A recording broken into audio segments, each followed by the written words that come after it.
Yeah, about all that. Yeah, Shem, what the hell is all that about? Explain what you're talking about. Well, this is the second time I'm recording this. I was just recording for like, I don't even know how long it took to get over here. But then the pause button keeps on getting paused, and I'm not seeing how it's getting paused. I'm not seeing it get paused, so I keep on talking. I keep talking, and then when I stop for a second and I look down, I see it's paused. I don't know how long I've been talking, and the fucking thing just wasn't recording. So I got annoyed.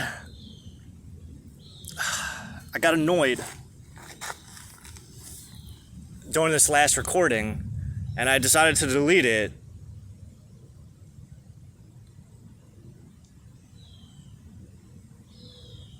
Why? Because I was getting pissed off. Because I was thinking about, I was trying to be considerate to anybody who happened to be watching it, and I started to think, no one's gonna want to sit through that shit. I wouldn't. So now I gotta fucking start all over. And it's hot. Like I'm fucking sweaty. There's sweat getting in my eyes. How long? Well, I usually do these for about 2 hours. So we were at the 28-minute mark. I only had an hour and a half left. Now I gotta fucking do the whole goddamn thing over.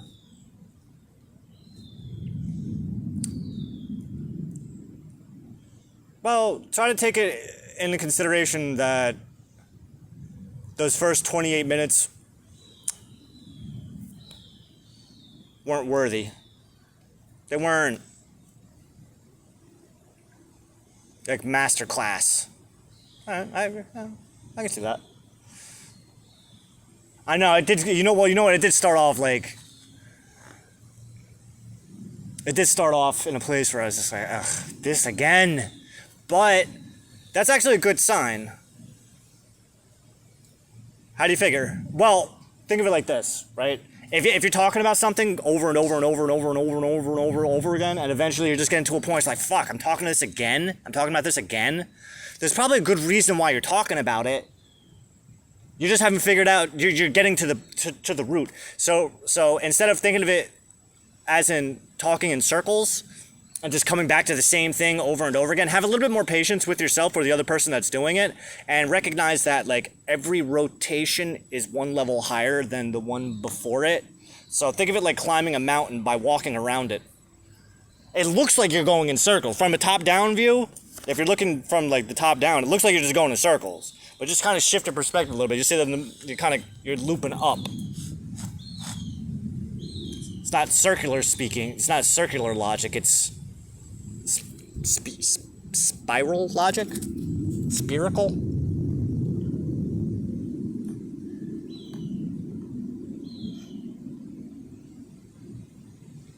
Well, how did you start this off that you were so like upset about it? I was talking about my son's birthday. It's not that I talked about my son's birth, but and then the voices started asking me questions, so I started answering the questions of the voices, which was, why aren't you with your son on his birthday? You only turned 17 once. Yeah, you only turned 16 once, you only turned 15 once, you only turned 14 once, you only turned 13 once, you only turned 12 once. The last birthday that he invited me to was his 11th birthday. You're his father! I'm also not a pushy asshole.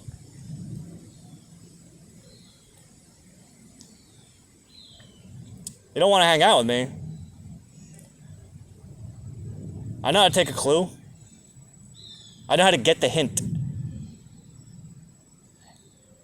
And not to mention the fact, you want to see petty? You want to see petty? I only turned 38 once. You missed my 38th birthday. Nigga, you were right down the street when I turned 38.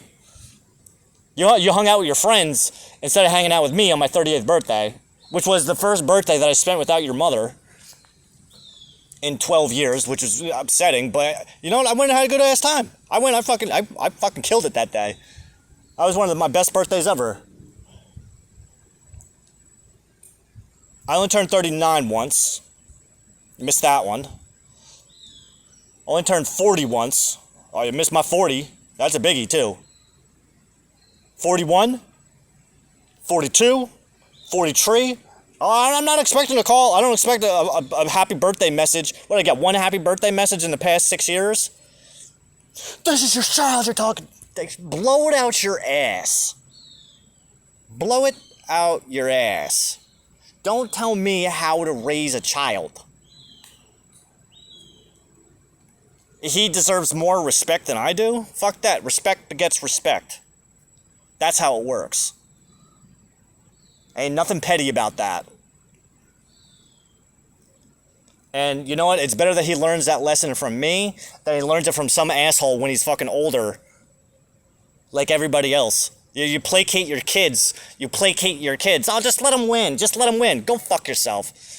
That's how you breed pussies. The other time, when I play a game with my son or any kind of competitive sport, listen, I'm not treating you like a kid. I'm gonna dominate you.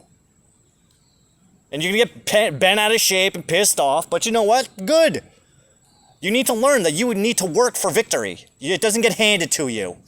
And that's why his mother didn't want to be with me. The same thing with you, lady. Listen, you ain't doing nothing.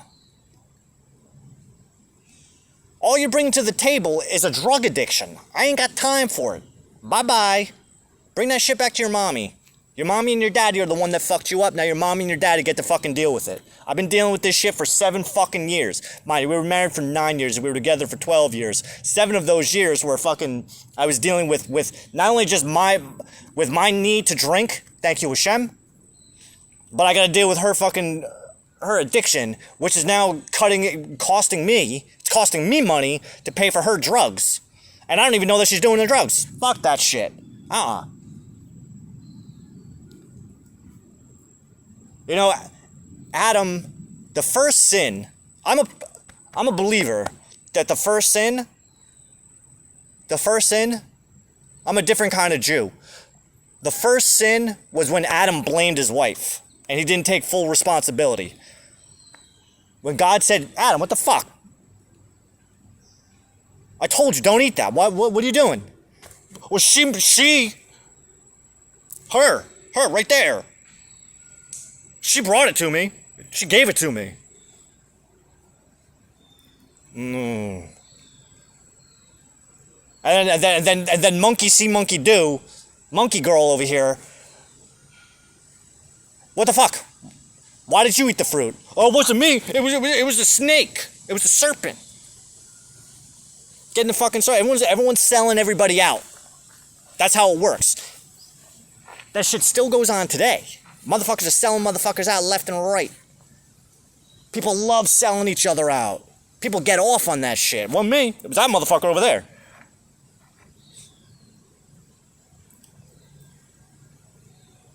Everyone's got a big mouth about everybody else.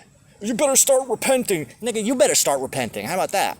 All that shit that you don't want people to know about that you do when nobody's around, you start repenting for that shit. Then you start telling me what the fuck I can do.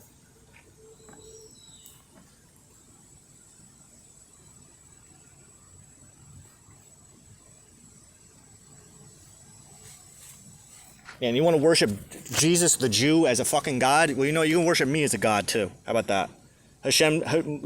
God told me that if Jesus gets to be worshipped like a God for being a Jew, then I'm allowed to be worshipped as a God, too, for being a Jew. Fucking idiots. They say all the best things anyway. I know, I just got fucking tired of it. Because every time there was a relapse, I kick her out, but then I let her back. 7 fucking times. 7 fucking relapses. Finally, I have to say, when's the last time? I've got to talk to myself this way. Ain't nobody else talking to me this fucking way, because I'm the only one who knew how many relapses there really were. You see? A lot of shit got swept under the rug that nobody knew about. And it was up to me to fucking pull my fucking big boy daddy pants on and go, when the fuck is the last time going to be the last time? You've been saying this for 7 fucking years. Nigga, you better get your shit together, because this one's gonna fucking drag you down with her.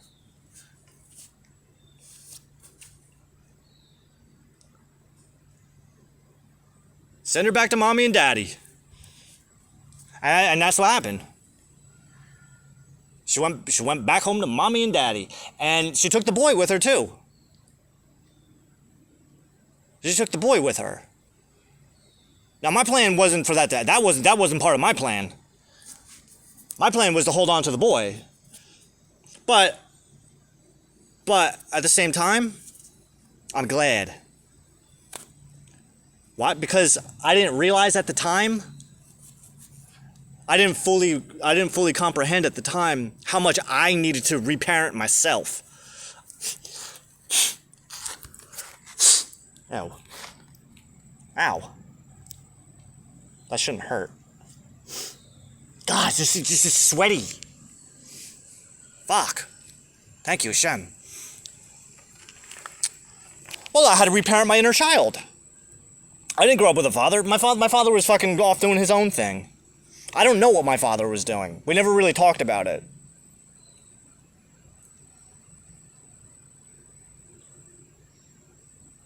So when my son was born, my father was reliving all of that lost time with me, with my son. Which I was happy for him. I was glad I could do that for him. So my son wasn't just a gift from my ex-wife, because predominantly I say that is the night that we conceived him. I wasn't planning on having any kids, but I also recognized that, like, I'm stuck with this woman. There's nothing I can do. So what I proposed was, hey, let's have a kid, which was a good excuse because we were really fucked up. A lot of drugs. And God had been revealing to me that if we didn't do something soon, if I didn't do something soon, she was going to end up dead. So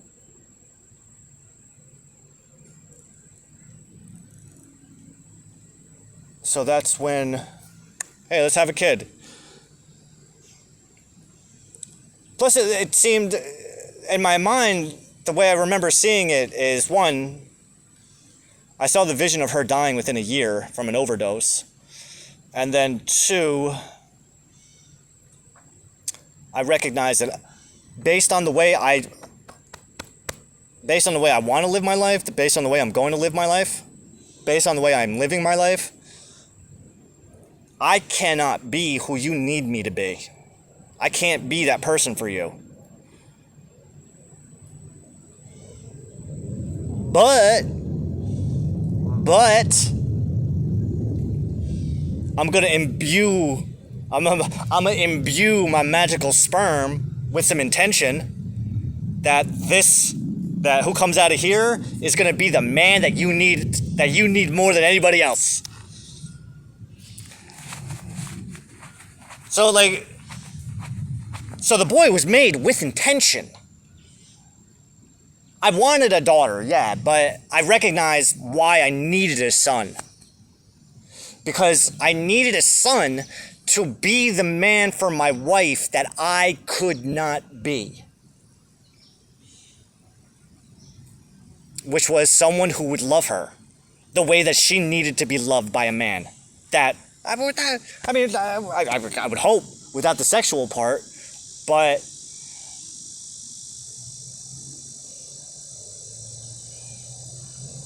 she wanted somebody who could love her, and I couldn't love her the way that she wanted to be loved. I couldn't. Because I couldn't love myself that way. You know what I mean? You can't love somebody when you can't even love yourself. I was on a self-destructive path.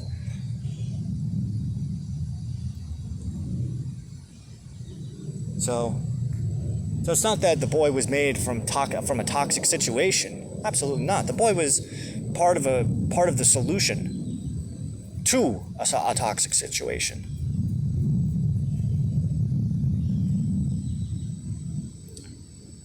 Wasn't a loveless child, of course. I loved the woman. I loved the woman so much. I just couldn't come out because there were so many layers of I was going to say complexity, but I guess you could say that. There was multiple layers of complexity that I didn't even understand about myself before I could really show her how I felt about her. And when I did finally show her and myself how much I cared about her, it was by showing her how much I cared about myself. Because sometimes we have to choose ourselves over our partners. Because our partners, we have to recognize, I have to recognize as well, I'm an enabler because I'm not stopping. I'm not stopping you. Listen, if I see you with a gun in your mouth, I'm not going to tell you to stop. Hey, that's your business.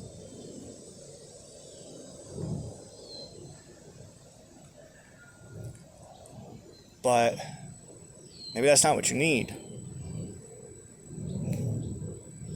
And so that was that. And I recognized that if she didn't have him,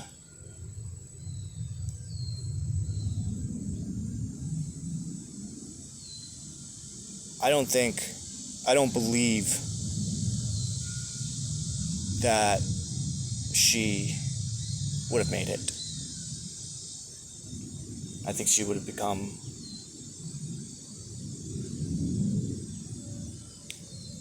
a product of a shitty environment. What's that? A joint? Please, God, tell me that's a joint and not just fuck. People smoking, leaving their cigarette butts. That one just happens to be white. It looks like a joint from over here. A nice, like a nice little. The story that plays through my head when I look at it, and it looks like a joint. The story I'm seeing is someone got paranoid smoking that joint because they saw people coming in and they threw it. You are the king of the Jews. I am the king of the Jews. Thank you. I do believe that. But I believe that because God showed me how to believe that. Witchcraft taught me how to believe in that. God taught me how to believe in that. God forbids witchcraft. Yeah, he forbids witchcraft, but he doesn't forbid witchcraft. It's all in the spelling. It's like the difference between Abraham and Abram. Abraham was the father of Isaac. Abram didn't have any children. The difference between Abraham and Abram is one letter. What? In Hebrew. One Hebrew letter. It's like my name is Derek, but I was born, and my parents gave me the name Derek when I was born, but now my name is Derek. What? Well, again, it's the difference between one letter.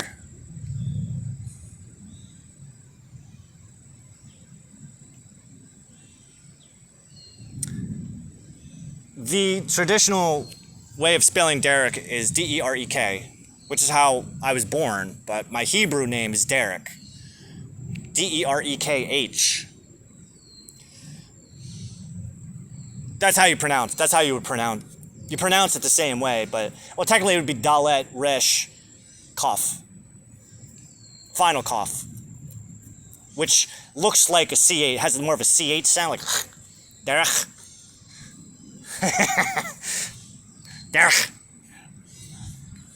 But it's the meaning that matters. Derek means the way. Derek means king. When Jesus told his crew, I am the way, he said, I am Derek. That's how you pronounce it. I believe that you pronounce Derek the same. I believe that the way, Derek, is pronounced the same way in Aramaic as is Hebrew. But I don't believe I'm wrong. Oh, God. Well, I believe it's not impossible that I'm the king of the Jews, because there's a lot of Jews looking for their king right now, and I'm one of them. But I also come from a Gnostic background. The philosophy, be your own Messiah. Don't be fucking waiting for nobody else. You gotta do whatever you're waiting for somebody else to do. You better start doing that shit for yourself, bro.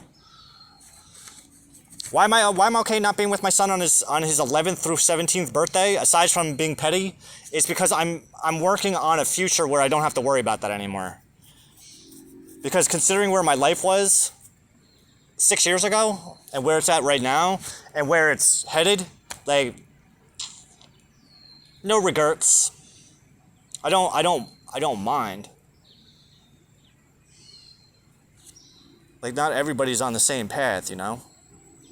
Ah, God, I need a shower bad. I haven't showered in fucking, I don't know, maybe a week. Why? No time. Besides, when I take a shower, I like things to be a certain way. I like to be home by myself. I don't like doing things when people are around. I don't like to cook when people are around. I don't like to eat when people are around. I like to do things by myself. I don't like to be around people. Well, I don't like being around my mother or husband and my brother. Like that. I like being alone. But this isn't gonna fucking last. This is 20 minutes. Yo, I'm already thirsty. I'm already cranky. Let's go home. Fuck it. I don't even feel like doing this right now. I don't have it in me for another hour and a half. We haven't even hit. I haven't even hit the 28-minute mark, which is where I ended the last one. I'm putting my foot down on this. Yeah, talking about a shower. It's like, now I want a shower. Oh, I might even jump in a pool, too. Depending if there's no one home, I'll jump in a pool.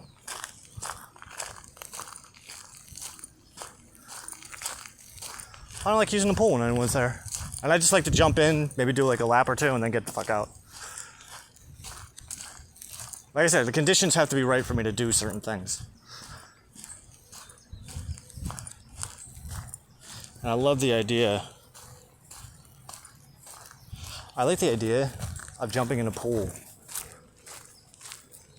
on my son's 17th birthday when I know I'm not going to see him. Why? Because I know it would piss my ex-wife off. It's alright. In my mind, I think she deserves it. To be poked like that. Well, it's a childish thing. To be perfectly honest, like,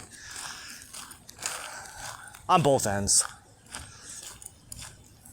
My father used to do the same thing to my mother. Shouldn't you learn from the mistakes of the past? Instead of... Oh yeah, big time.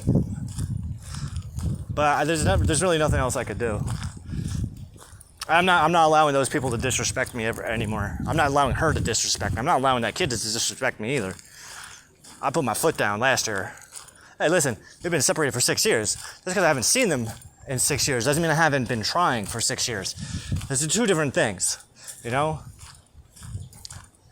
There was a point where I was reaching out to her every month, at least once a month, for a little while. But then I started to realize, like, she's not responding. The boy blocked you. She's not responding. Fuck it. But I couldn't stop completely. And I didn't always know what to say. So it was always through Messenger, though. Because she won't give me her phone number. I don't know where she lives.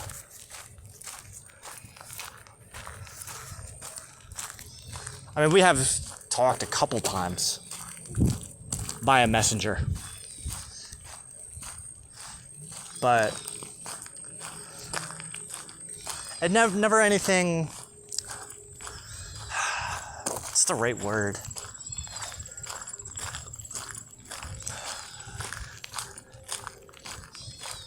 Nothing really substantial.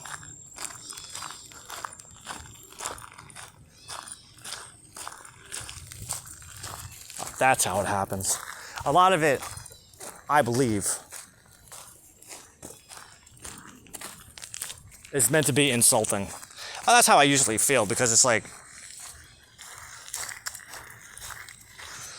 she says something that's triggering to me, or that I find triggering, and then she says, well, it's not mean if it's true, which triggers me even more because I'm thinking in my head like, well, no, you're doing that. You said that on purpose because one, I don't know who the fuck you think you're talking to, but that you're not talking to me.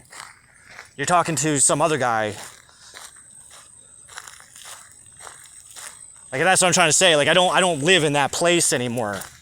I don't live in that mindset anymore. And one, that mindset that you're saying that I live in, that's not me. That never was me.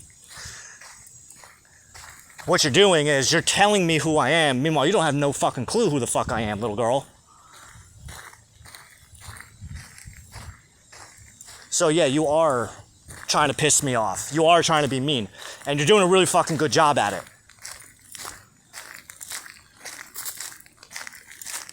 Because your ignorance, your blaring ignorance is, how do you say it?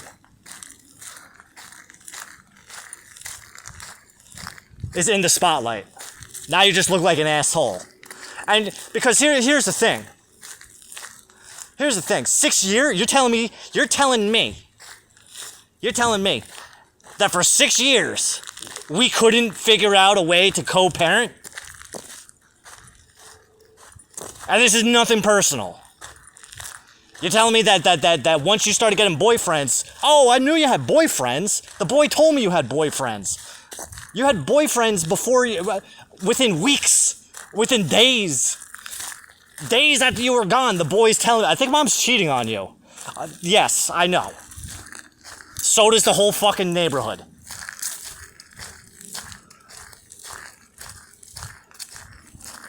I appreciate it, my son, but you're not the first one to tell me.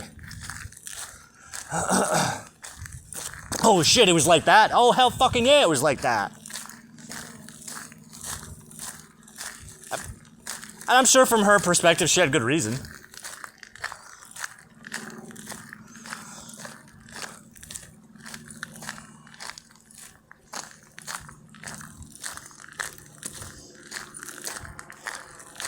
I'm getting this awful vision of her being celebrated as a hero for cheating on me and having extramarital affairs and having boyfriends, and I don't know, I think that's kind of rude. I think it's kind of asshole, but I mean, she was an asshole. She was a big piece of shit. But she was no more of a piece of shit than me, so I can't say that it was like she was more a piece of shit or less piece of shit. I mean, she was a piece of shit, but I was a piece of shit too. And at the end, I felt, and I know that this is where she was going with it too, is I'm not a piece of shit anymore, but you make me feel like a piece of shit, and I'm not gonna deal with that shit no more. Yeah, well, same. I think I remember her saying one day, she's like, I wish I could be as toxic as everybody else. And I'm thinking in my head, you have no fucking clue how toxic you are. See, now the difference is, like, I know I'm toxic. I've been toxic since, well, Mr. Toxic's been there since I was 15. Toxic shock syndrome, that's what the 6 is. Are an abbreviation. Shock syndrome. Full name is Mr. Toxic Shock Syndrome. Because in those early portions of my life when I was more self-destructive, I had devoted my life to a life of sin. Self-destruction. And absolute defiance of God. And I told God that too. And Hashem, I know that we're allowed to talk about this. And I told God one day, drunk as a skunk, I said, God, you can suck my fucking dick. Because I hated God ever since I was a child. God and I blamed him for everything. And that's part of what we have him for, is to place blame on him. But it pissed me off because I didn't like the idea that he created me just to suffer. And that's what I was convinced about, is you made me as fucking entertainment value for you. You're a piece of shit. I hate you. I remember when my wife, before we were married, before we had the boy, when we first moved out together. I had this great idea. I always wanted to follow through with this too, because she had drawing skills. We had this idea for a graphic novel, Toxic and the Cunt.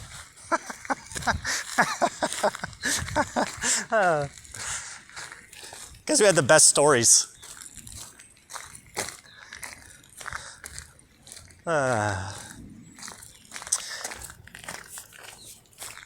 It's like I'm seeing Sharon and Ozzy Osbourne. Huh?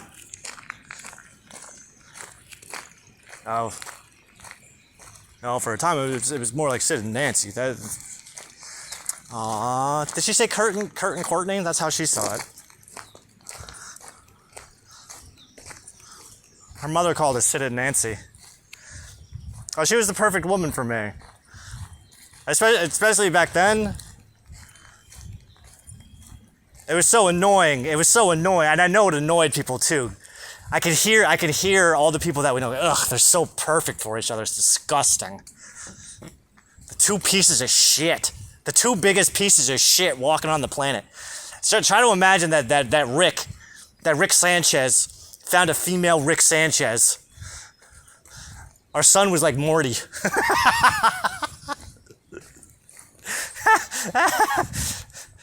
Pickle Rick! Makes what it says if you saw Rick and Morty. You know what's funny? I've never even watched an episode. I just watched the clips on YouTube. How could you be a true Rick and Morty? Fuck off. I don't give a fuck. I only see what I need to see. I don't have fucking time. I don't have... Well, here, take it from me. I don't have time to be sitting around watching cartoons all day. There's a lot of fucking... What is there, 9 fucking seasons? All I can do is a couple clips at a time. I got shit I gotta do. What do you do? Oh, I fucking write. Yeah, what do you write about? Me. I write about me. I write about my life. I write about astrology. I write about God. I write about taking over the fucking world. I write about Satan and demons. I write about ancient sciences. Yeah, where we find your stupid books? You find my stupid books in my stupid room at my mom's stupid house. There's 170 of them, and they're all handwritten so that nobody can understand them except for me. Why don't you type them out? Because I don't give a fuck. They're not for anyone else. They're for me. You know how they say, like, don't tell people what you're doing? Like, I'm not telling anybody what I'm doing. I'm telling people what I did. I already did all that shit. I got other shit that I'm doing right now.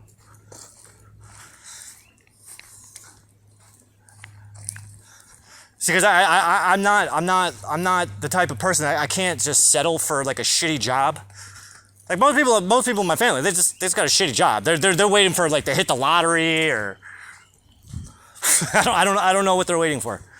I don't know what they're doing. I really don't. But I've devoted the past 6 years of my life to catching up with myself and all of the years that I gave away to somebody else.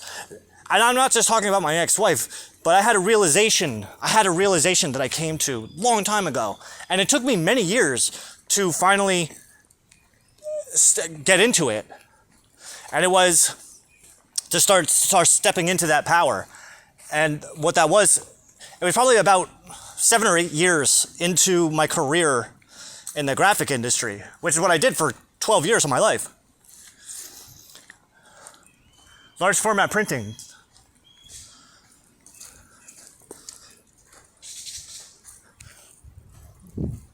What would I be doing? What would my life look like if I devoted as much time and energy into my own dreams as I do into somebody else's? Whoa, fuck. I don't like that question. Why not? Because I put so much time and energy into other people's dreams that I don't have any. Well, that's a problem. It sounds like to me that you need to start figuring out what it is that you want to be doing. My inspiration was my childhood. And it wasn't until I was 37 that I finally got into these. Do you wish that you did it sooner? That's a good question. Because I just said back there, right? I was talking about my ex-wife. How there was like 7 years of relapses. And then finally I had to say to myself, when is enough enough? Right? So now check this out. And this requires a degree of faith in God. This requires a belief in God. This also requires trust in God, which are three different things, by the way.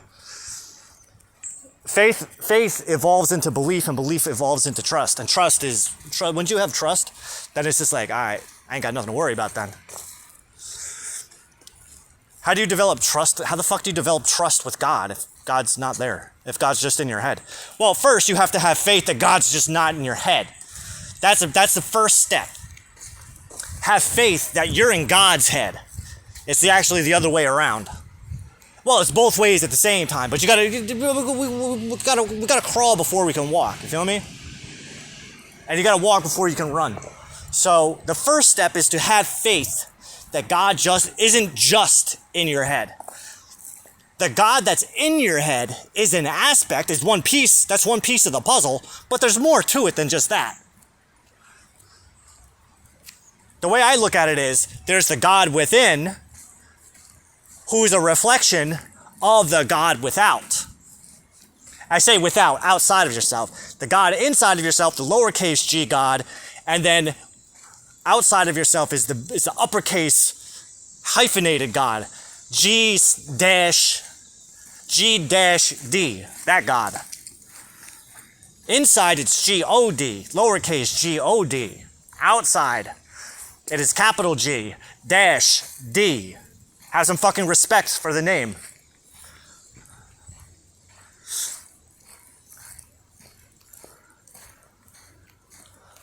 Or, I prefer, I like Hashem. Hashem is a nice, middle of the ground, it's a Hebrew name that means the name. It's the name that is the name, the culmination of all the names into one name. So if you say Hashem, right? Oops. How many different names of God are there? And realistically, you can say gods as well. How many different names of different gods, goddesses, creator gods? Now you say Hashem, you're lumping everything all at once. You're literally just talking about the main entity that all of these minor entities are composed of. Hashem, the one. Both masculine and feminine, God, goddess, God slash goddess, goddess slash God. It's all of it into one. So every single right and or wrong idea about God lives inside of the name Hashem. When you say Hashem, you're invoking the creator of the universe, the master of the universe. It's like, the way I like saying it, and I believe Jesus said this first, but he didn't say it the same way I did. See, Jesus said, I am within the Father as the Father is within me. Okay, that's one way. That's one way. That's one of 10,000 ways to look at it. I am within the father slash mother as the son slash daughter is within me.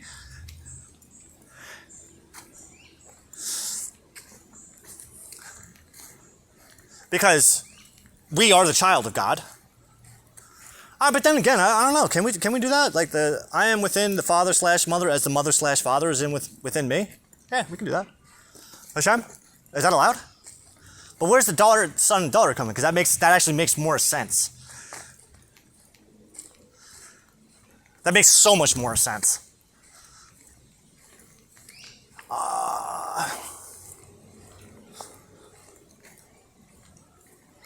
Yeah, that's where the ego gets cut off. Yeah, I feel you. I feel you.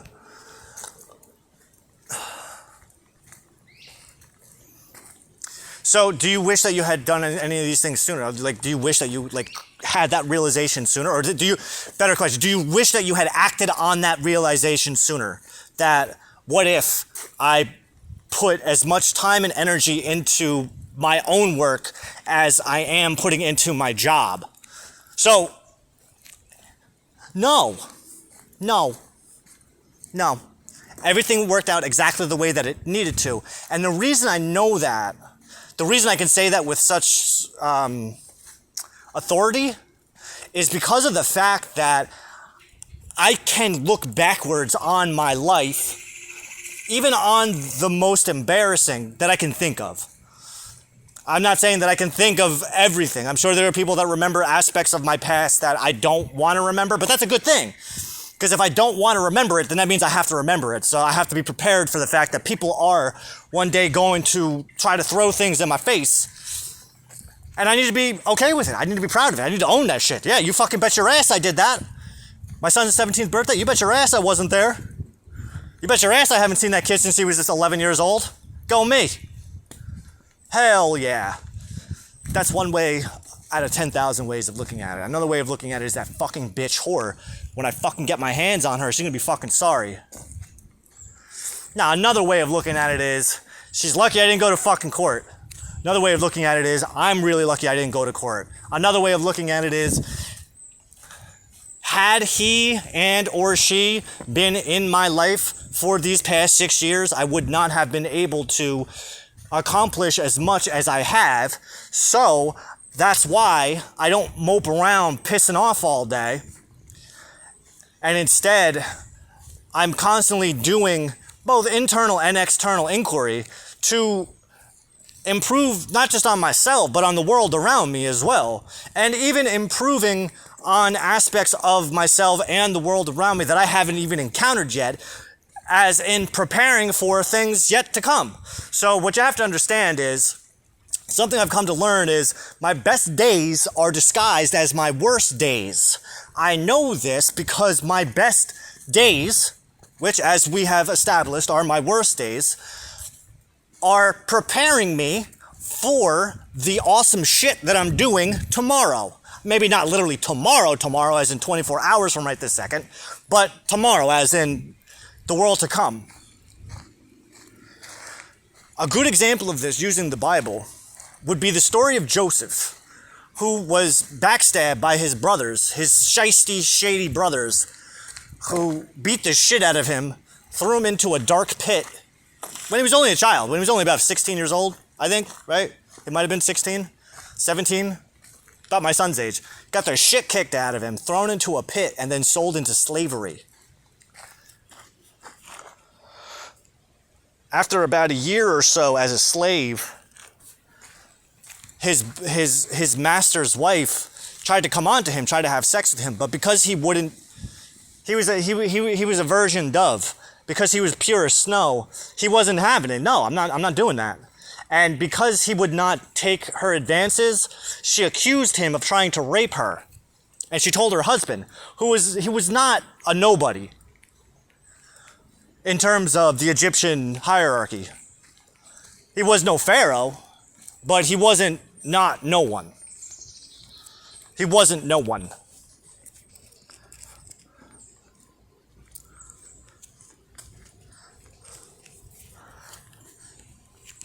From there, he spends 2 years in prison.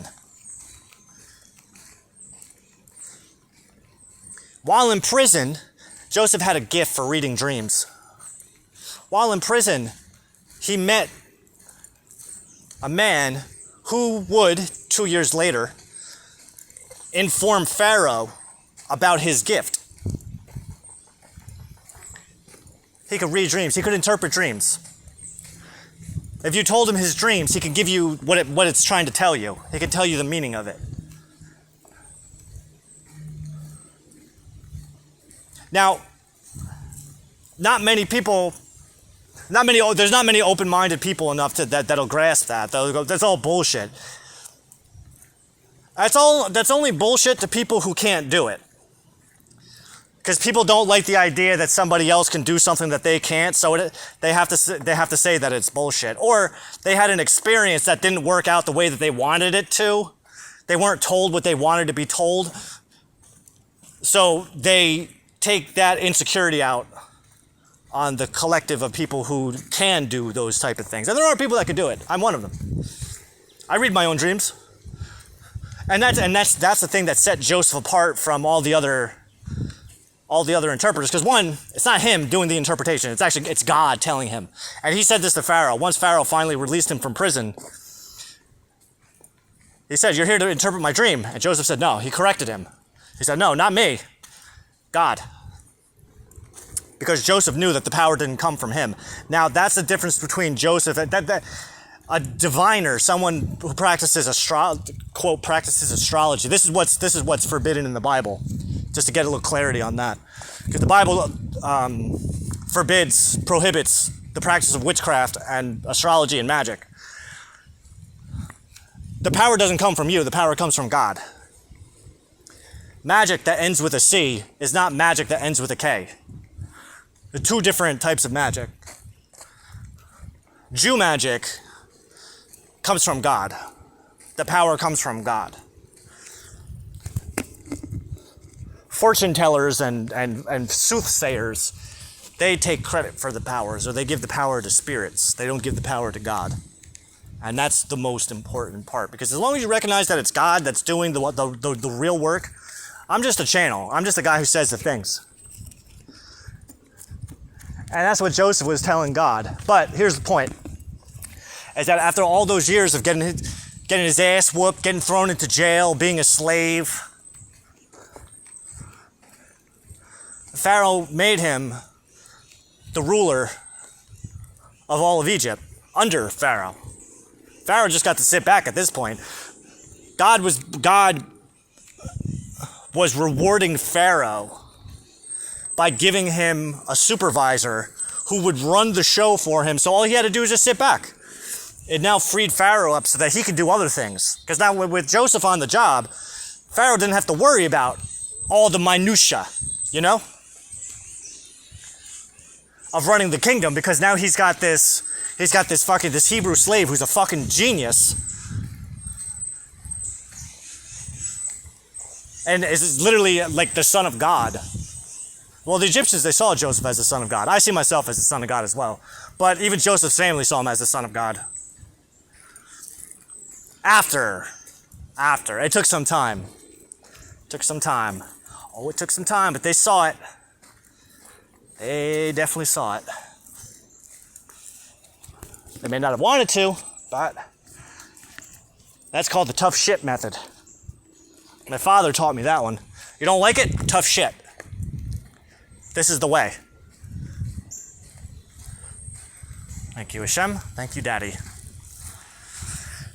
So, do I wish things had gone differently? No, I don't. I'm most pleased, I'm most grateful to the Most High that things went exactly the way that they did. So here's a good example, right? So Joseph, once Joseph came into power, Pharaoh wanted, they kind of arranged a marriage for him. Yes and no. He ended up marrying a high priestess of Isis named Asenath. Mind you. Bible doesn't specifically get into Egyptian religion. So you don't know that there's nothing that says that Asenath was a high priestess of Isis, but her father was not just an advisor of Pharaoh, but he was also a high priest of God, of the Egyptian form of God. So the Egyptians, as we know, they have the Queen of Heaven and the King of Heaven. There's two. And God himself, in the Bible, does acknowledge the Queen of Heaven.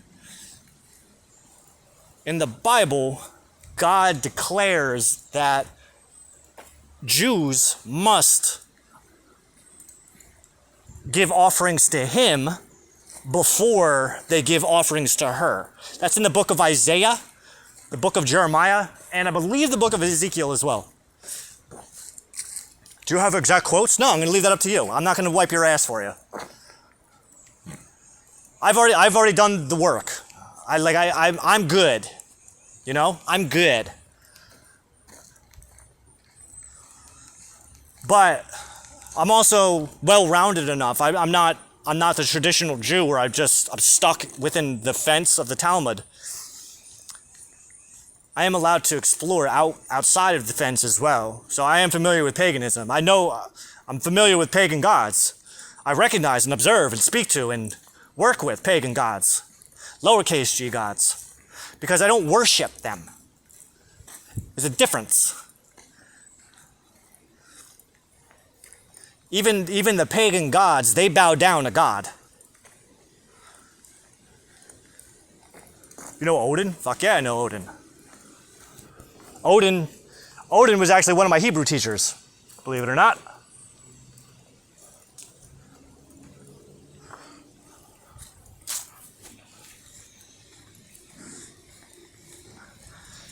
Now Joseph had two sons.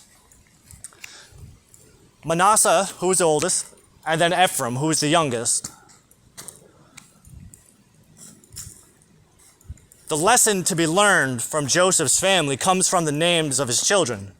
Manasseh, and realistically his children, the names of his children represent his journey, the trials of Joseph, the Joseph initiations. Manasseh means, God help me forget my troubles and my father's house. Because his brothers, they were all half-brothers for that matter, half-brothers on his father's side.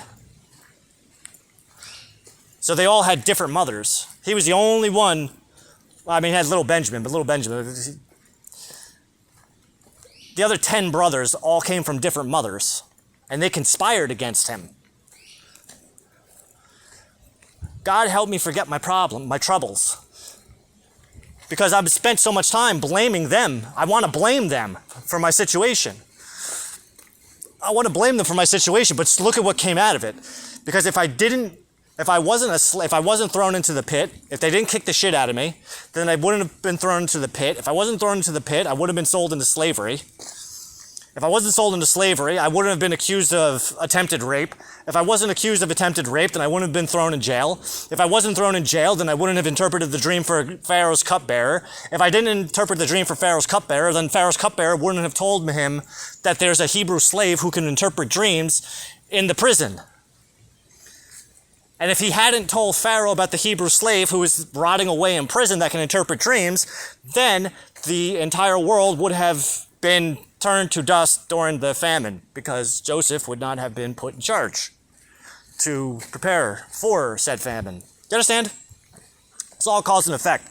And had none of that happened, then Joseph would not have married the most beautiful woman in all of Egypt and had 2 children and promised that one of his children would become Pharaoh one day.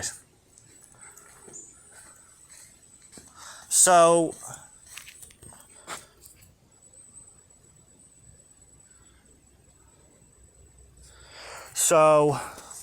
lesson to be learned. So God taught Joseph how to forgive his assailants for what he believed that they did to him. Because, again, if not for all of the bad stuff that happened, none of the good stuff would have been possible. Now, Joseph's second son, Ephraim. Now, what's interesting about Ephraim, and the Jews and the Christians, they don't get into this, and I don't believe the Muslims do as well. This is more of a Samaritan thing. Joseph's son Ephraim is like David. So the Jews and Christians, they make a big deal about the line of David. Because David is the eternal king of the Jews. Nah. But what they don't take into consideration, because it's a small blurb. It's a small blurb that doesn't get too much play, and the reason it doesn't get too much play is because nobody knows about this part of the Bible for one reason or another, probably because the main religions, this part of the Bible actually dismantles the rest of the religions, which is good. But like I said, God had made a deal with Joseph, specifically with Ephraim, the king of Israel. The bloodline of Ephraim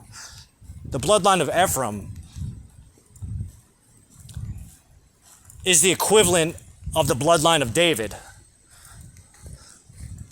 David is a descendant of Judah. Ephraim is a descendant of Joseph. Joseph is the son of Jacob and Rachel.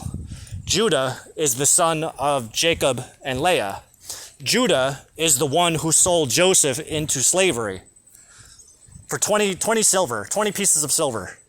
Just under what Judas sold Jesus into slavery, into the Jews for.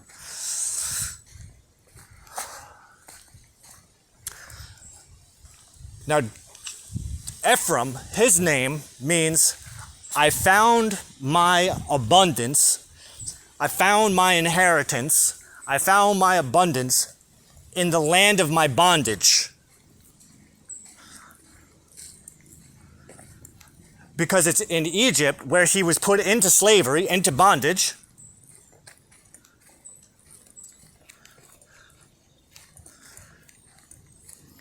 It's in the land of Egypt that he was put into bondage, made a slave. But it was in this land where he was a slave. The irony is, a slave becomes the ruler. A foreigner slave becomes the ruler of Egypt.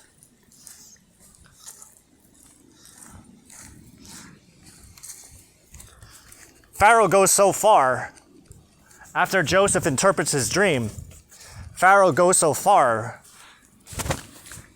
Now, you don't have to believe that this is history. That's okay if you don't. I do. I trust that it's history. You don't have to. You're allowed to believe whatever you want to believe. But what you have to look at is the symbolism. Like, if you can't trust that it's history, look at the symbolism of the story. Try to understand, like, what that actually means. So a slave boy becomes the ruler of a land, right? But you also got to know this kid's background too. Who his family was. Because Joseph is the great-grandson of Abraham. So keep that in mind also. And God made a very specific promise to Abraham of what he was going to do to Abraham's children.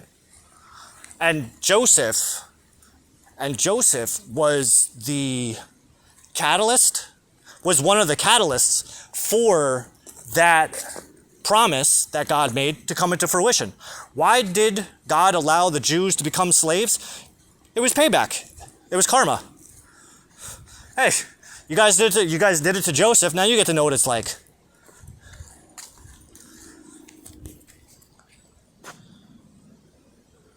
You gotta remember, and mind you, I have a very unorthodox perspective. And the reason for that, that's why God made me the way that I am. That's why I'm part Samaritan Jew. A Samaritan and Jew.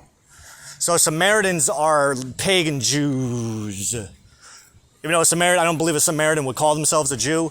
Although technically Samaritans are Jews, because any Israelite who abandons all form of paganry, all forms of idolatry, is a Jew. That's what a Jew is. You can go to the Talmud for that. Talmud explains all that. Tractate Megillah Teneh. Who is a Jew? How the hell is Mordecai the Jew a Jew? Well, that'll explain it to you. So it was through the tragedies of Joseph's life. And mind you also, his mother died when he was very young. His mother died when he was about 10. All the other children had their mother, except for him and his brother. His mother died giving birth to his brother Benjamin. But there's a reason why. Because if his mother had not died, then the other brothers would not have bullied up on him. Because Rachel, his mother, was Jacob's favorite wife. he stayed with Leah, his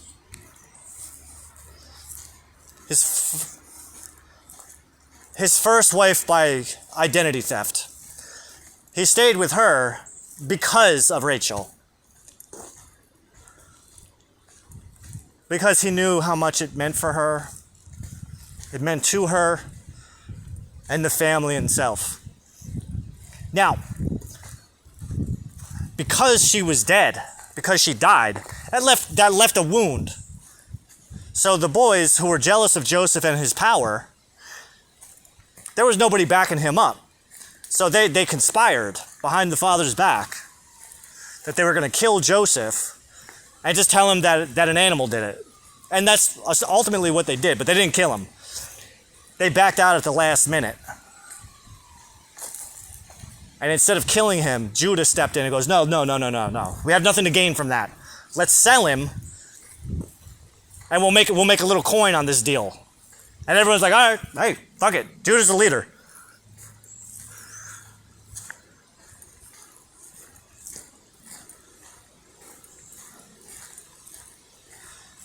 Now,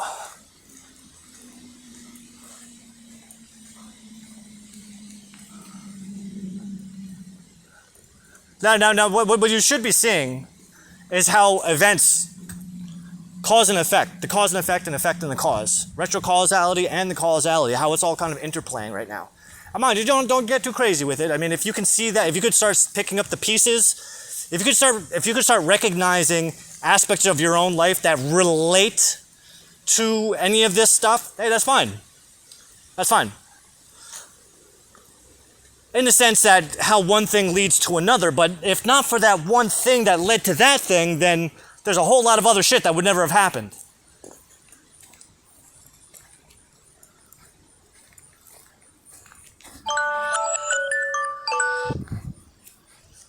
Like, I know we're just trying to get from point A to point B, but in between point A and point B, we have to do a couple somersaults, some backflips, a couple push-ups over there. And if you didn't do exactly as many push-ups as you did, then you wouldn't have had the strength to get through that final somersault that led you over the finish line to get to point B. Do you know what I mean? Does that make sense? Like, you had to do, everything had to fall into place exactly the way that it did in order for what came out of it to come out of it, to have come out of it. So that's why I say, like, this is history to some of us. It doesn't have to be history to all of us, but the lesson to be learned is equatable to everyone to one degree or another. If you could see it. I mean, some people may not be able to see it. Some people don't have that mind. Some people don't have, some people can't see metaphor.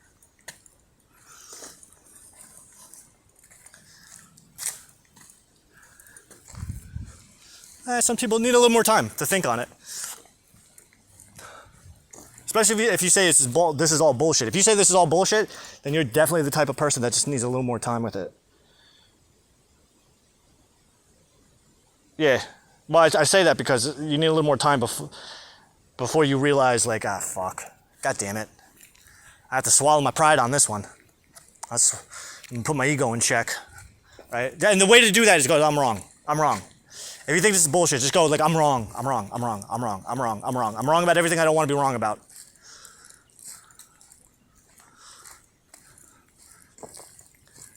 I'm wrong about 100% of everything. I'm even wrong about God. Right, God? Fuck. The one thing I can't be wrong about is God. All right, so I'm wrong about 99.998% of everything. Right, God? Yes. Well, yes and no. Yes and no. Fuck. All right, can I be 1% right about everything? And then I'll be 99% wrong about everything? About 1.002%.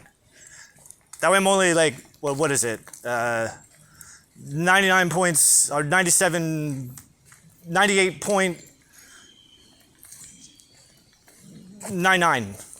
98. 098, right? 99.998. Whatever. You know that you can do the math in your head. So I'm not wrong about everything. You're not wrong about everything. But the only thing that you're wrong about is God. If you're saying like, oh, God's only just in your head. Well, just like I showed you before, it's like you're wrong about that. So God's in my head, but he's also outside of my head because I can look at the Bible and go, well, God's right there. They're talking about God right there. The Christians, we can go to a Christian church. That's not the same God in my head, but the God's right, he's right there. You're talking to the Jews. There's another aspect of God that's outside of my head. Talk to the Muslims. Hey, there's another aspect of God that's outside of my head. The pagans. Even the great mother, goddess, the witches, and the pagans. Another aspect of God that's outside of my head. So it's not that God's just in my head, because clearly God's not just in my head. There's parts of God that are spread out everywhere. But then there's also the God that's inside of my head, which is my share. Who's just as unlimited as the God outside of my head. It's just like I can only fit so much stuff in my head. I can't fit all of it. And that's why when people say it's impossible to know God, yeah, it's impossible to know 100% of God. Like you can't. The most you can know is 99.998% of God. And even when you come to the realization that you know 99.998% of God, there's still that 0.002% of God that you don't know. Then God has a way of showing you that 0.002% that you don't know is actually 99.998%. And what you thought that you knew 99.998% of God, but in actuality, in the bigger picture of things, you only know 0.002%. So you don't know shit. It's basically what we're getting at. And you can use, that's math. That's math. And logic. That's logical math, right? Yeah, but what? Yeah, but what? The rules of the rules of rhetoric don't allow for decimal points? The fuck out of here.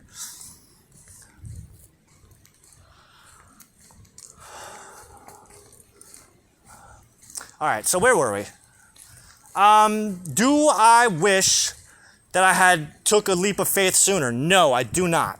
How do you build up, well, that goes back to that last question too. How the hell do you build up faith? How do you build trust with God?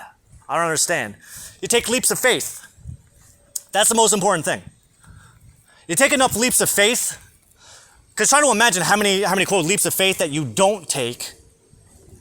Too scary, you're not good enough, you're definitely not going to fail. There's no way that you can handle that kind of success. Like, try to imagine how many leaps of faith that you don't take out of fear. And now imagine, what if you started taking all the leaps of faith when they were actually presented to you? What if you actually started to do it? What if you just followed through, like, fuck it, let's just see what happens. Fuck it, I don't give a fuck. If I fall on my face, if I fall on my ass, it is what it is. I'll just get back up. Kind of like when Satan and his crew and his cohorts, they rebelled. That wasn't about winning. That was about like, fuck it, let's just see what happens. I don't give a fuck at this point. I ain't doing this shit no more. Knock me on my ass. That's fine.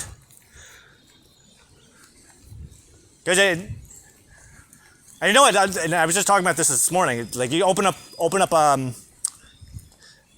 John Milton's Paradise Lost. Fucking great book. I'm only halfway through, but one of the big points is like really early on, because the book opens as soon as Satan opens his eyes from the fall. As soon as he gains consciousness again,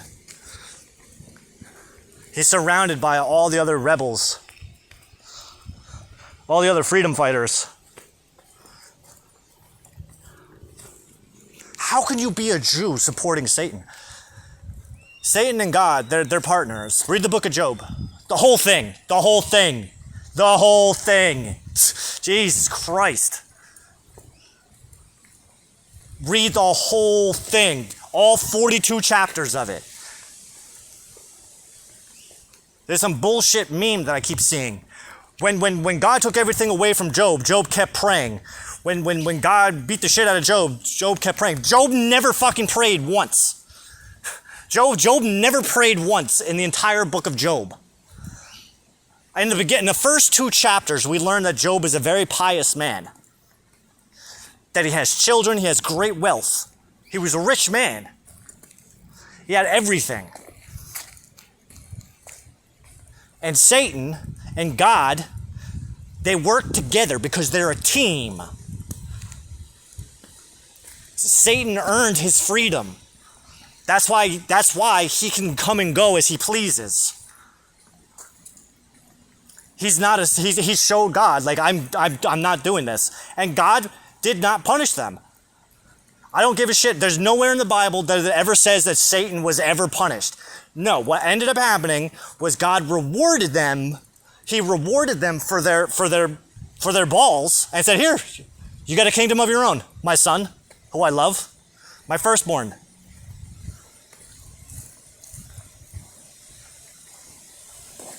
But you get to build it from scratch. And that's literally what happened. And you know what? Yeah, Satan, he started some shit. So what? Daddy will never stop loving his favorite son. Look at Han Solo and Kylo Ren. Han loved his son even as he was falling down that fucking pit.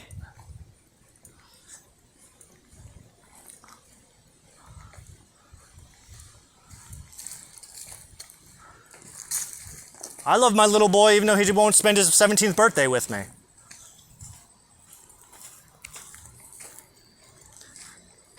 Maybe that's not his choice. Maybe it is. Maybe he thinks I'm dead. Maybe he doesn't care. Maybe he cares very deeply, but just to keep things calm in his own life, he just lives with what he's got to live with. Alright. It's okay for daddy to get annoyed and mad and turn his back on the boy, but turning our back up on ourselves as well. Sometimes we have to turn around. And when it's time to do that, God tells us when. So, how do you develop trust with God? You take leaps of faith. And you trust that the Lord, the Father in heaven, is going to catch you before you hit the ground. But here's the thing. He's going to wait to the very last possible second. It's going to get so drawn out that you're going to forget. You're going to forget that he was even there. You're going to get pissed. You might even curse God, like Job did. Well, okay, let me take that back. Job didn't curse God, but Job accused God of treating him unfairly. So yeah, you could say that's a curse. You could say that. He spoke out against God. He continued to speak out against God, saying that he's being victimized. God's treating him unfairly. This isn't fair. I didn't do anything to deserve this.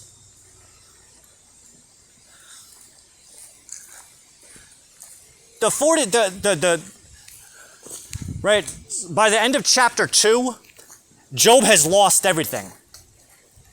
From chapter 3 to chapter 41. From chapter 3 to 41. Job is sitting in council with 3 of his old friends. I think 4, actually. One of them stays quiet until the very end. And they're debating for 40 chapters. Or 39 chapters, right? Is that how it worked? They're debating for 39 chapters over the fact that Job is really a closet piece of shit who's getting exactly what he deserved. That's what these guys are saying to Job. You're a sinner. Just admit it. Just confess. Confess that you brought this on yourself. And Job is continually going, no, it wasn't me. I'm telling you. I'm fucking telling you. God is fucking with me right now. And he wasn't not wrong. God's partner, Satan, was fucking with him. Under orders of God.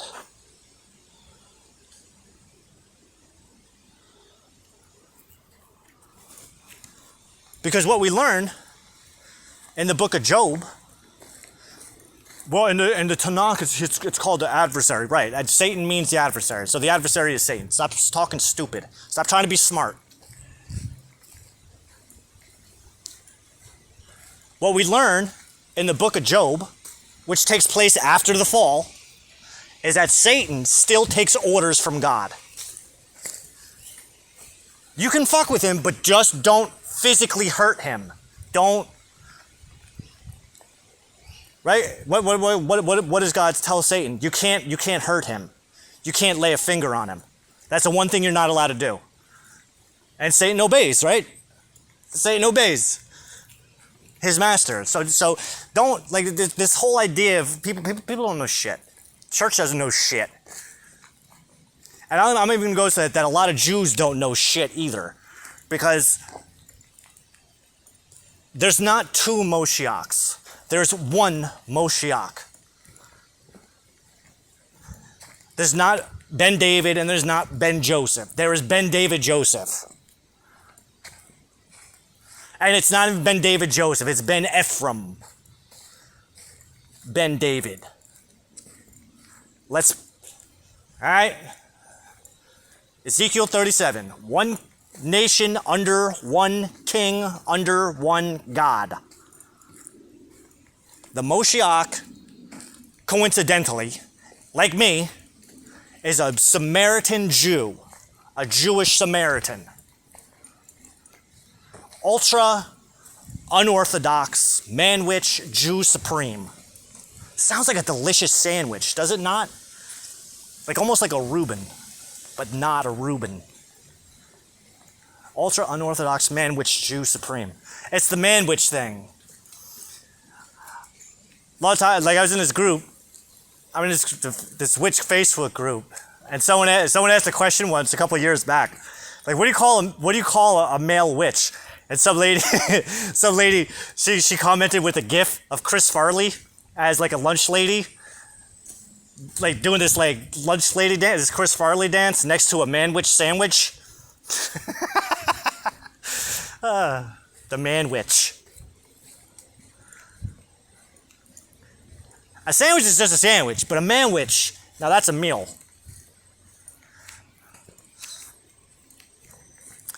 And I'm not an Orthodox Jew by any account. I do study Orthodox Jewry, like that's not a thing. I sleep with Orthodox Jew literature underneath my bed. Underneath my bed and underneath my pillow. So I do, like, I'm not unlearned in the ways of the Orthodox Jew. I do speak Chassid. Ah, an educated Jew. Mm-hmm. So, read the book of Job. Read the book of Job. Do yourself a favor. Get educated. Know that Job never once was praying to God. Job was busy defending himself and accusing God of treating him unfairly. Was God treating him unfairly? Absolutely not. Which is what God reveals to him at the very end. Because in chapter 41, God comes down and he goes to Job. He's going, yo, you got something to say, nigga? Here I am. Come say it to my face.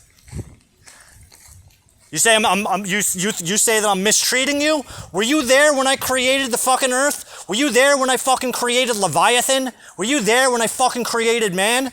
Who the fuck are you, little man? That's the book of Job right there. I don't know where the fuck people get this idea that Job was so pious and he was oh God, I know that this is all for the, but Job was not saying that ever. That is a lie. That's a bullshit lie. And God came down and reamed Job a new asshole. And then he gave Job the mic. He goes, here, the floor is yours. What do you got to say? And Job literally goes, all right, I spoke out before I knew what was really going on. You're right, I'm wrong. Thank you.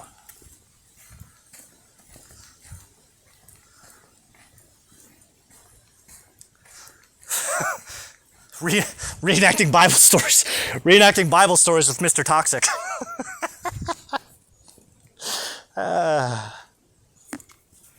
Thank you, Hashem. That's one of my favorites. Like when I can't read Job in more than one sitting. Like it's got to be in one sitting, and it's a tough read too. But the cringy part is like these guys, like they fucking drive it into Job, and the point is, you need to be in a shitty part of your life. You need to be in a place in your life where you need to hear this advice. And I only read Job when I'm in like dire fucking straits. Like when I feel like, holy shit, I don't know if my life can get any worse. I've only read Job twice in my life. And both times, by the time I get to the end of it, it's like, oh, thank God. Thank you, Hashem. Oh my God, I love you too. I love you, I love you, I love you, I love you, I love you, I love you.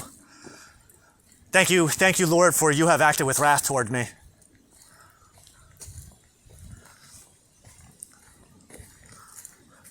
Because now one of the cool things in the book of Job, one of my favorite parts is Job. Now Job also is like, if you want to get like a deeper insight into like the mindset that Joseph was in, you go through Job. Because Job is like more condensed version of what Joseph was going through. Because you got keep in mind, I got thrown into a pit, thrown into fucking slavery.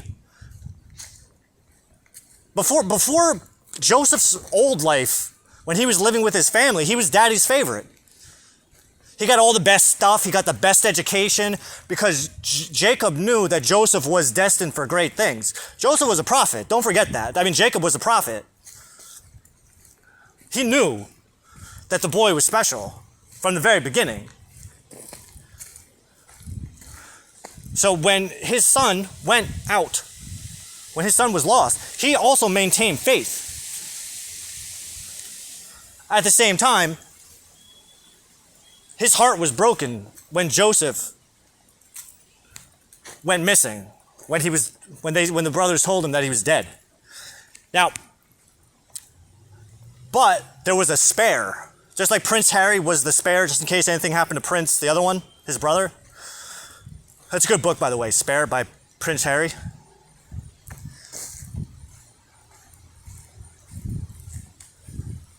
I have the audio version. I listened to about like the first like 10, 15 chapters. Like it's fucking good. I gotta listen to it again. I understand now, Hashem, thank you very much. I didn't know, but Princess Diana was named after the goddess Diana. I didn't know that. The goddess Diana is like the queen of witches. Which explains a lot. If you consider like the conspiracy rumors about the royal families and their bloodlusts. And magic, human sacrifice. So, Job, you got to be in like a really shitty spot, and you got to read the book the whole way through, because when Job's friends are like fucking digging into Job, like they're bringing a lot of shit to the surface that makes you think about it. And I give Job a lot of credit because he sat through these fucking guys talking a lot of shit. And that's really what it is you have three guys that are bombarding you, trying to make you feel like a piece of shit. Because they want you to know that you're a piece of shit who deserves everything that's coming at you. And for all intents and purposes, they may be right to one degree or another. But when you take everything into consideration, the whole picture, you're missing a lot of shit. Like, you're talking out of your ass. Like, I get it. You know what you're talking about. But you're not talking to me, motherfucker. You think you're talking to me, but you ain't talking to me. Because I guarantee you this. Whoever the fuck you think you're talking to, that person only exists in your head. You're talking to me the way that you need to be talking to your motherfucking self. I'll tell you that right goddamn now.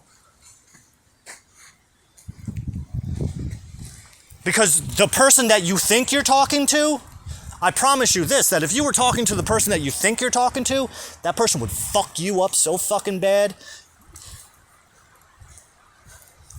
That person would fuck you up so goddamn bad that you wouldn't recognize yourself when you look in a goddamn mirror when he's done.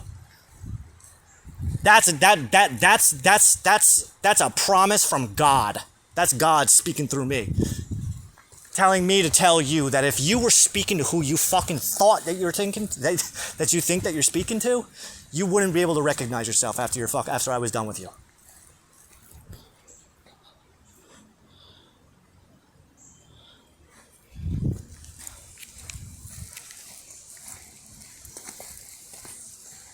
And those are facts. Those are like cold, hard, like, go fuck yourself facts. Now, Job maintained his composure during that. He didn't say any of those things to these guys. Instead, he says, like, no, you should actually be you should be feeling sorry for me. You shouldn't be telling me how big of a piece of shit I am. Because one, I've never done any of the things that you're saying. I actually follow the law like a motherfucker. I follow the law better than all these other cocksuckers. And what's interesting, what made me laugh, what I found, I always get a kick out of, there's one part where Job's like, I wish somebody was like documenting my life right now. I wish somebody was writing my life down. The irony being, he didn't know at the time. Like, and that's the bigger picture. It's like, well, the point wasn't just so that God could reward him with all this fun shit. The point was so that Job was chosen to be made an example of, so that future generations who find themselves in a similar situation where it seems like they're being punished for no good reason, read the book of Job and you'll find out that your life is actually playing a bigger role in a bigger picture that you aren't completely aware of yet. That despite the people, and there will be people, despite the self-proclaimed wise men who know better than you, who want you to believe that you're being punished for something that you did wrong, allow this gift, allow Job's sacrifice to be a gift to you. And the same goes with Joseph. I mean, not everybody, I mean, if you look at the Samaritans, right? One of the things I've learned about the Samaritans, I don't know if it's still true, but one of the things I've learned about the Samaritans, who I believe might be associated with the Karaite Jews, but one of the things about them that I've learned is that they don't read past Deuteronomy. They don't read past Deuteronomy. They only focus on the books of Moses. And there's nothing wrong with that. Everything that you need to survive is in the books of Moses. But everything that teaches you how to overcome the mistakes of the past all live in the books that come afterwards. Because you got the book of Joshua, which is really good. But once we get to the book of Judges, that's where shit gets real.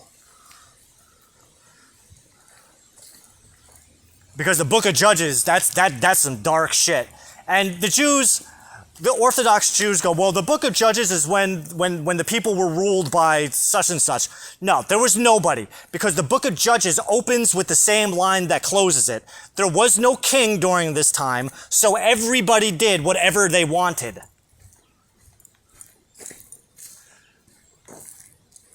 Because that's literally what was going on. There was rape parties. The tribe of Benjamin was almost made extinct because of potentially false accusations. Some guy starts a war between the 11 tribes and the tribe of Benjamin because he claims that members of the tribe of Benjamin raped and murdered his wife. Meanwhile, before he chopped his wife up into 12 pieces, there was no indication, as far as I remember, that she was dead. All it said was that she wasn't moving after a night of being raped. And the reason that she was getting raped was because some guys wanted to rape him. They wanted to rape the husband. So he pushed his wife out the door and locked it behind her. And then he sat inside while he heard her being raped all night long. Then when he goes out in the morning, she's not moving. I don't believe, I'm going to have to go back and read it, but I don't believe it ever says that she died. It just says that she wasn't moving, he threw her onto the donkey, and then he brought her home, and then chopped her up into 12 pieces, and then sent one piece to one of the chieftains of each. One piece went to each chieftain of one of the 12 tribes. This way, everybody knew what happened to his wife. And he said that it was members of the tribe of Benjamin who did it. Now, mind you, the assailants who raped his wife, this all happened in the district of Benjamin. But there's no indication that it was actually Benjaminites who had perpetrated the rape on the man's wife. It just happened to be that it took place there. Now, mind you, I have to go back and reread this motherfucker, but...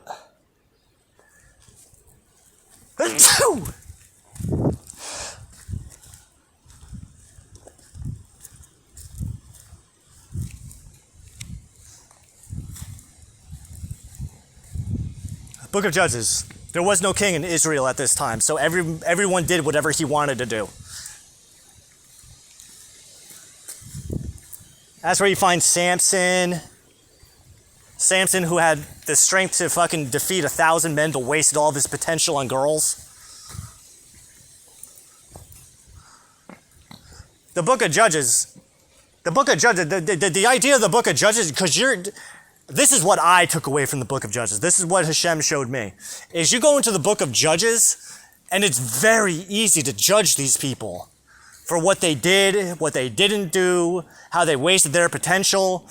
Like, the Book of Judges is like, this is a self-righteous motherfucker's paradise, a dream come true.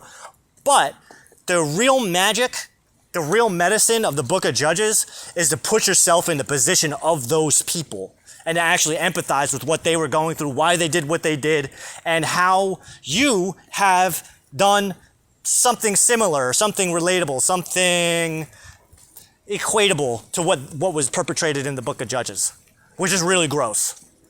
The Book of Judges is actually one of the most disgusting, it's one of the most disgusting books I've ever read.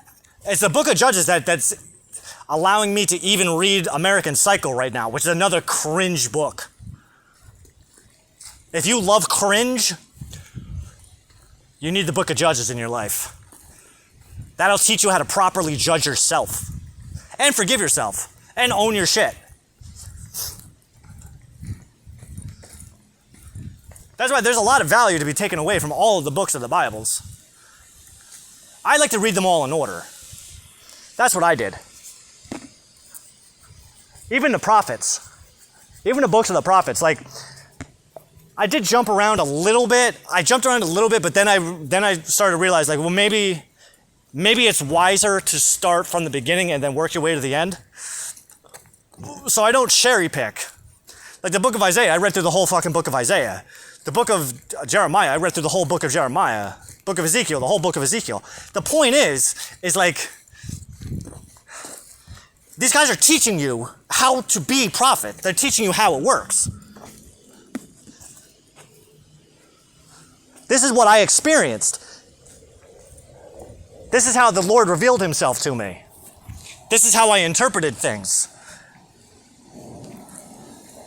Take it. See what you can do with it.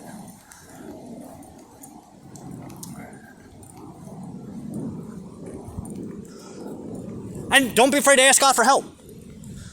Because if you read the Bible, if you read any of the books of Moses, including, like there's parts where it's like I don't get it. Like, what the hell's happening right now? God, what's happening? Hashem, can you give me a little bit of a breakdown of what's going on, what I'm looking at right here? Because I'm kind of confused. And this is a matter of letting the blank spots fill themselves in. It's not rocket science. It's called God of the Gap for a reason. And you're allowed to use it.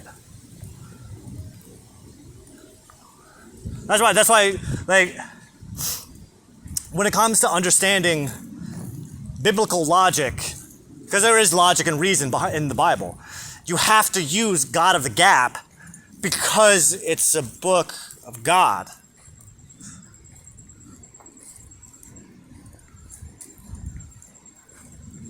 Because you can't take God out of God's book and expect to understand it. Do you understand? Like, you just look like a fucking idiot when you look like a dum-dum with that argument. Well, that's God of the Gaps. Well, just because we're talking about God. You can't expect a fallible human to understand the logic of a perfect being. Do you understand you understand the logic there?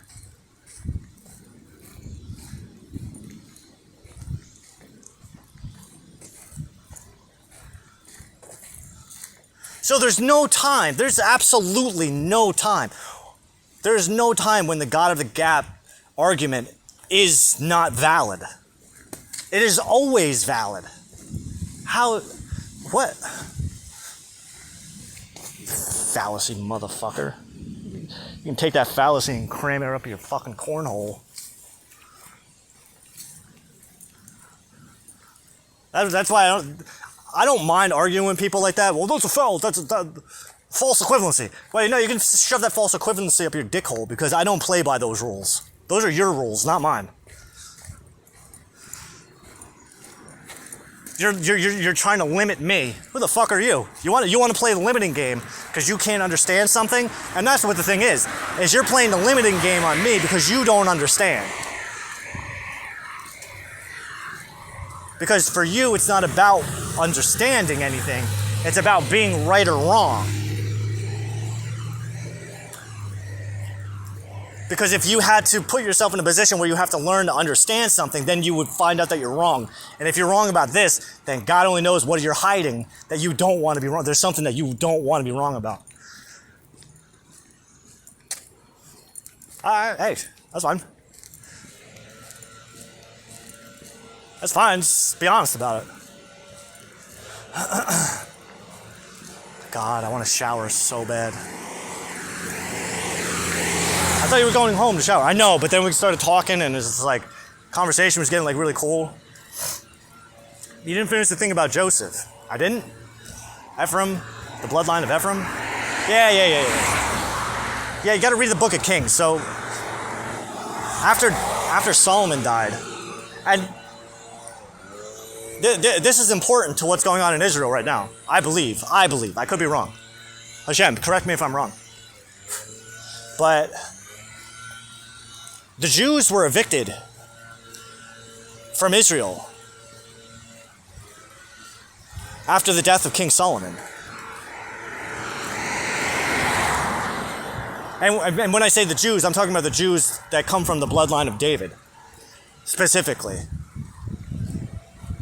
So those people who are awaiting the return of Moshiach ben David, they're mistaken. Israel doesn't belong to you, and Israel doesn't belong to David. What happened was, God made a separate deal. God made a deal with Ephraim, with the bloodline of Ephraim, with the King Jeroboam, the first non-Davidian king. He was the first Josephian king because he was a descendant of Ephraim, who's a son of Joseph. Now, when Joseph finally was reunited with his brothers, I think everybody's like kind of familiar with that story, like, right? So Joseph becomes the ruler of Egypt, and then eventually his brothers need food, so they have to come to Egypt in search of food. They don't know that they're dealing with Joseph, but Joseph knows he's dealing with them, right? After putting them through some trials, he reveals himself. And when he reveals himself, he reveals a portion of the plan to them. And because they're afraid he's going to make them into slaves. How you doing, my friend? How you doing? Doing all right. Good. Hey, here now. Yeah. Hang in there. I was worried. You weren't doing good. Yeah. Got to keep on killing it, man. Love this guy. So he reveals to his brothers, because like I said, they're deathly afraid that he's going to turn them into slaves to get payback. And he says to them, no, I'm not doing that. I'm not doing that shit. It wasn't you who sent me here. It was God. Because that whole spiel of back and forth logic that I was throwing at you before, Joseph knew these things. He came to the realization. Joseph had the powers of divination. God allowed Joseph to have power to see these things. And he recognized causality and retrocausality to some degree.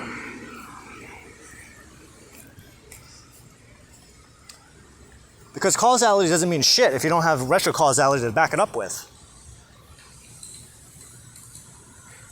It's got to be true forwards or backwards, right? I think that's the way I've heard it said. Every truth is a half lie and every lie is a half truth. You know it's true because you can say it both ways. It's true in both directions.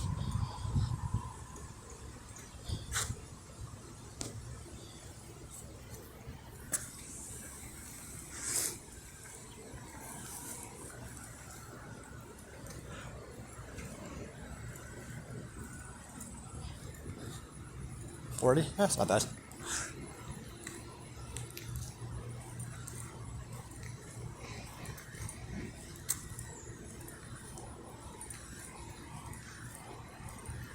So, when Joseph reveals himself to his brothers, they're shitting their pants, thinking that he's going to turn them into slaves out of vengeance. And he says no. And this direct from the Bible. So it wasn't you who sent me here. It was God.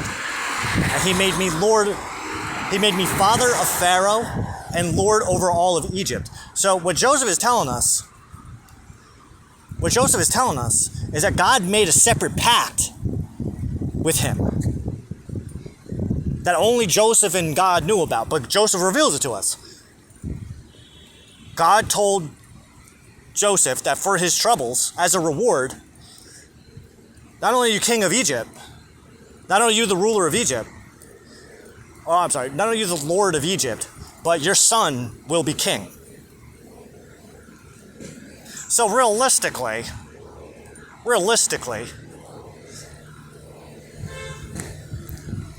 Ephraim is the true king.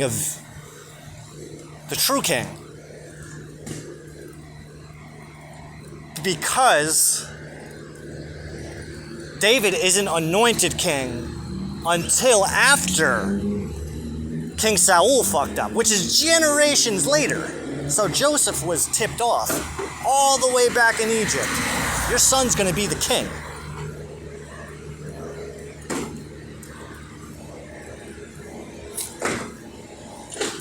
But because of Judah had to get something. Judah had to get a piece of the pie too. Because he was, on that side of the family, he was technically the heir. So it's not like he was not. That was the issue with having the two wives, is that both sides have to be treated equally. But you always got to consider Joseph was the favorite. He got double of everything.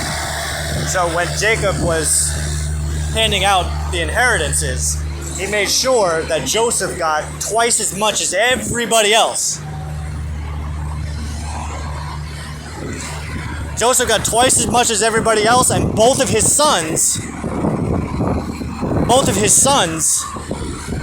received just as much as each of their uncles. So realistically, there's 14 different tribes. There's the tribes of Israel, and then there's the tribes of Joseph. The tribes of Joseph, the tribes of Joseph are also tribes of Israel. So there's controversy in that the tribe of Joseph is subdivided into the tribes of Ephraim and Manasseh. But if you read the wording carefully enough, you'll notice that Jacob gave Joseph's boys, equal shares as their uncles. And Joseph got 2 shares.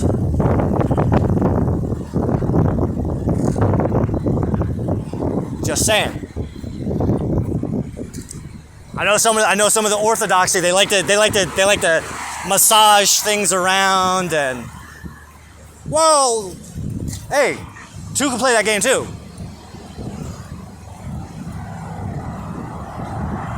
The ultra unorthodoxy is just as nitpicky as the orthodoxy. We could split hairs. I don't mind splitting hairs. I'll split hairs till there's nothing left. Ad impossibile.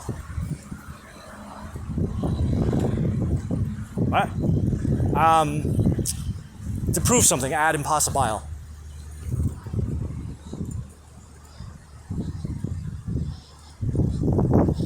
It's like a means of proving something by proving everything by disproving everything that contradicts it.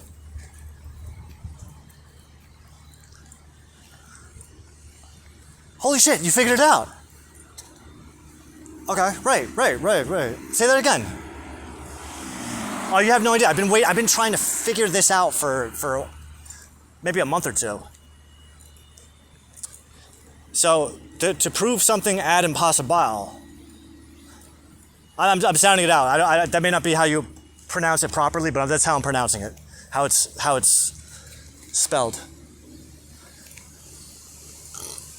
To prove something ad impossibile, what you're doing is you're disproving everything that contradicts that which you are, the premise in which you're trying to prove.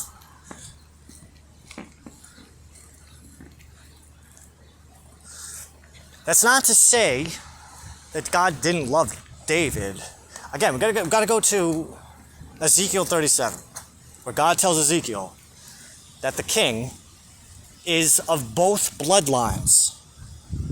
That's why I said there's no Moshiach ben Joseph and there's no Moshiach ben David.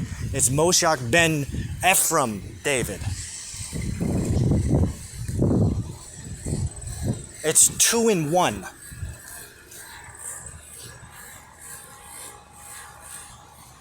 Just as the Shekinah is divided into Leah and Rachel, Moshiach.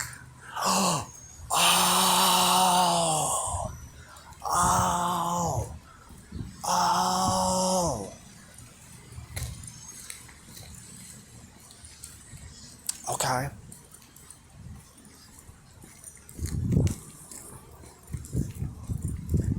All right, that's actually you are Moshiach. I am Moshiach.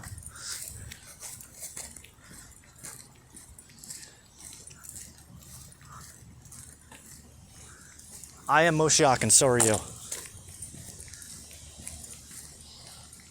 All right.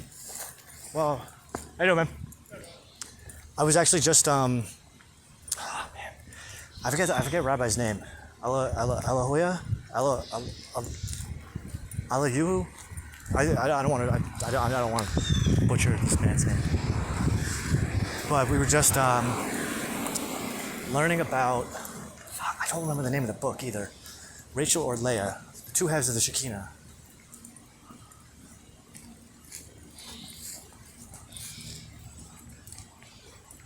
The two halves of the Shekinah, Rachel and Leah. The two halves of Moshiach, Ephraim and David.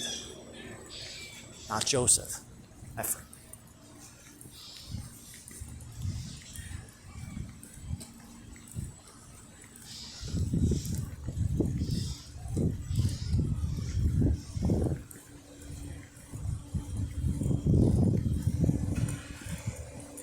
God, I hope there's nobody home.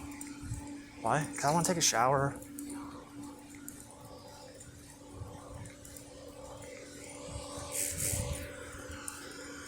Yeah, I know. 15 minutes. Don't worry, we're like 2 minutes from the house. Yeah, I want to take a shower. I don't know, part of me wants to jump in a pool too. I don't normally feel like this. Maybe like once a year, I'll just like jump in, swim to one side, swim to the other side, and then get out. I don't want to spend all day in there.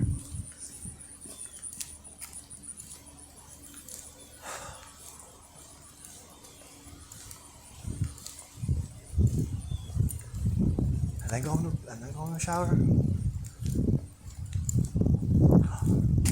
Yes.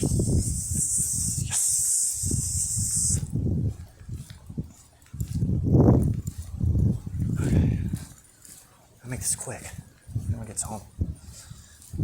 I'm gonna upload this. I am Moshiach, and so are you. Pass it on. I like that.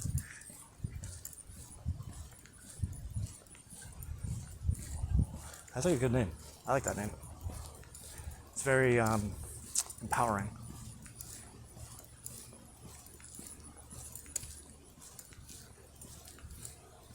I wonder if it'll catch on. What do you think? What do you think, Hashem? Do you think that'll catch on? That might be what the entire Jewish nation needs to hear. Someone say those words. That'd be cool. I don't mind saying them. All right, you ready? Okay, thank you. Thank you, Hashem. Hour and 50 minutes, not bad. Close to 28 minutes that we lost.